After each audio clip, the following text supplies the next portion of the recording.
दोस्तों, बेटा नवीन अब खुद कमाने वाला हो गया था, इसलिए बात बात पर अपनी माँ से झगड़ पड़ता था।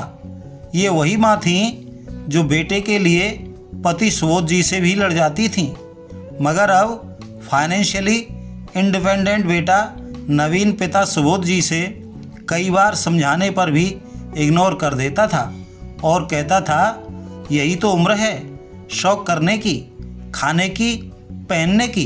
जब आपकी तरह मुंह में दांत और पेट में आंत नहीं रहेंगी तब क्या करूँगा। बहू ज्योति भी भरे पूरे परिवार से आई थी, इसलिए बेटे नवीन की गृहस्थी में ज्योति रम गई थी। बेटे की नौकरी अच्छी थी तो फ्रेंड सर्किल भी उसी हिसाब से मॉडर्न थी। बहू ज्योति को अक्सर नवीन पुराने स्टाइल के कपड़े छोड़कर मॉडर्न बनने को कहता था, मगर बहू मना कर देती थी तो नवीन कहता था, ज्योति तुम भी कमाल करती हो, आजकल सारा ज़माना ऐसा करता है, क्या मैं कुछ नया कर रहा हूँ? तुम्हारे सुख के लिए ही तो ये सब कर रहा हूँ और तुम हो कि उन्हीं पुराने विचारों में अटकी हो। क्वालिटी लाइफ क्या होती है तुम्हें मालूम नहीं है। इस पर बहू ज्योति कहती है कि क्वालिटी लाइफ क्या होती है ये मुझे जानना भी नहीं है, क्योंकि लाइफ की क्वालिटी क्या होनी चाहिए मैं इस बात में विश्वास रखती हूँ। आज आपकी अनुपस्थिति में अचानक बाबूजी को आईसीयू में एडमिट होना पड़ा है। हार्ट अटैक आया था उन्हें। नवीन को हॉस्पिटल पहुँचने पर ज्योति बता रही थी कि तभी डॉक्टर ने पर्चा पकड़ाया। 1.5 लाख का बिल तो पहले ही भर दिया था, 3 लाख रुपए और जमा करने हैं, मगर अब ये 3 लाख रुपए नवीन को भारी लग रहे थे। वह बाहर बैठा हुआ सोच रहा था कि अब क्या करे। उसने कई दोस्तों को फ़ोन लगाया कि उसे मदद की ज़रूरत है, मगर किसी ने कुछ तो किसी ने कुछ बहाना कर दिया। नवीन की आंखों में आंसू थे और वह उदास बैठा था। तभी ज्योति खाने का टिफ़िन जो घर से लेकर आई थी नवीन के सामने बढ़ाते हुए बोली, आपको अपना ख्याल रखना भी ज़रूरी है, ऐसे उदास होने से क्या होगा, हिम्मत से काम लो, बाबूजी को कुछ नहीं होगा, आप चिंता मत करो, कुछ खा लो, फिर पैसों का भी तो इंतज़ाम करना है आपको। मैं यहाँ बाबूजी के पास रुकती हूँ, आप खाना खाकर पैसों का इंतज़ाम कीजिए। पति नवीन की आंखों से टप टप आंसू झरने लगे।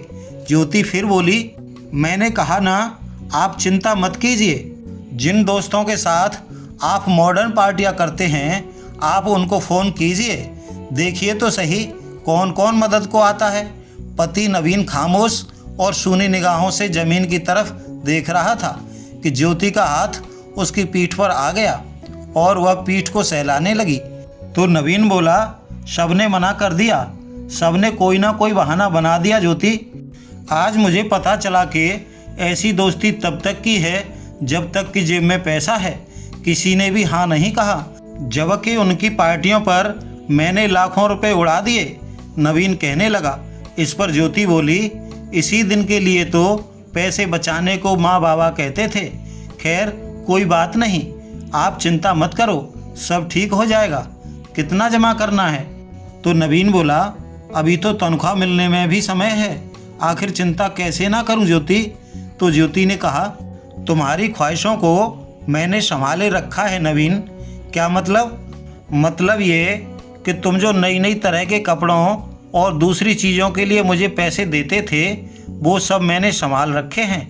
माँ जी ने फ़ोन पर बताया था 3 लाख रुपए जमा करने हैं, मेरे पास 2 लाख थे, बाकी मैंने अपने भैया से मंगवा लिए हैं। टिफ़िन में सिर्फ एक ही डिब्बे में खाना है, बाकी में पैसे हैं। ज्योति ने थैला टिफ़िन सहित नवीन के हाथों में थमा दिया। डबडबी आंखों में खुशी के आंसू लिए नवीन कहने लगा, ज्योति तुम सचमुच अर्धांगिनी हो। मैं तुम्हें मॉडर्न बनाने चला था, मैं हवा में उड़ रहा था, मगर तुमने अपने संस्कार नहीं छोड़े। आज वही संस्कार मेरे काम आए हैं। सचमुच तुम देवी हो। आज मुझे तुम पर गर्व महसूस हो रहा है।